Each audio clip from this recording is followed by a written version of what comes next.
एक छोटे से गांव में रामलाल नाम का एक गरीब किसान रहता था। रामलाल के पास जमीन के केवल 2 बीघा खेत थे। वह अपनी पत्नी, 2 बच्चों और बूढ़ी माँ के साथ अपनी छोटी सी झोपड़ी में रहता था। रामलाल की जिंदगी कितनी कठिन थी।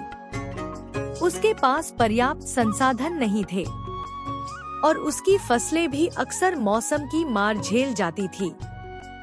रामलाल रोज सुबह जल्दी उठता और अपने खेत ओर चल पड़ता। उसकी मेहनत और समर्पण की कोई सीमा नहीं थी, पर वह जितनी मेहनत करता, उसका पूरा फल उसे कभी नहीं मिलता। कभी सूखा पड़ जाता तो कभी अत्यधिक बारिश उसकी फसल को बर्बाद कर देती। इसके बावजूद रामलाल ने कभी हार नहीं मानी। उसकी पत्नी गौरी हमेशा उसे डांस बंधती, तुम चिंता मत करो, हम मिलकर सब ठीक कर लेंगे। एक साल बहुत अच्छा मानस सुनाया। रामलाल ने सोचा, इस बार मेरी फसल अच्छी होगी। उसने अपनी सारी मेहनत उस खेत में झक दी। उसके मन में उम्मीद की किरण थी कि इस बार उसके परिवार को भूखा नहीं रहना पड़ेगा और वह अपने बच्चों की शिक्षा के लिए कुछ पैसे बचा पाएगा। लेकिन उसकी खुशियां ज्यादा दिनों तक टिक नहीं पाई।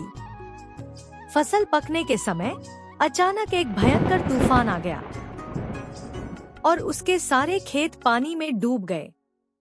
रामलाल के सपने एक बार फिर चूर चूर हो गए।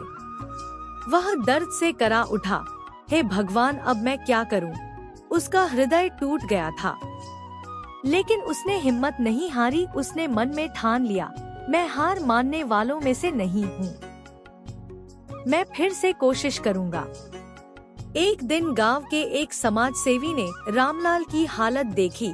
उसने रामलाल से कहा, तुम्हारी मेहनत रंग जरूर लाएगी।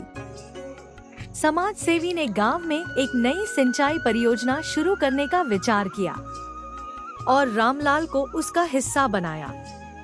उन्होंने रामलाल को नई तकनीकों के बारे में बताया और उसके खेत को बेहतर बनाने में मदद की। समाज सेवी की मदद से रामलाल ने अपने खेत की हालत सुधार ली। उसने नई तकनीकों का उपयोग करके अगले साल एक शानदार फसल उगाई। इस बार उसकी मेहनत का फल उसे मिला और उसकी फसल खूब अच्छी हुई। रामलाल के चेहरे पर खुशी की चमक थी। आखिरकार अब मेरे बच्चों की पढ़ाई के लिए पैसे बच सकेंगे।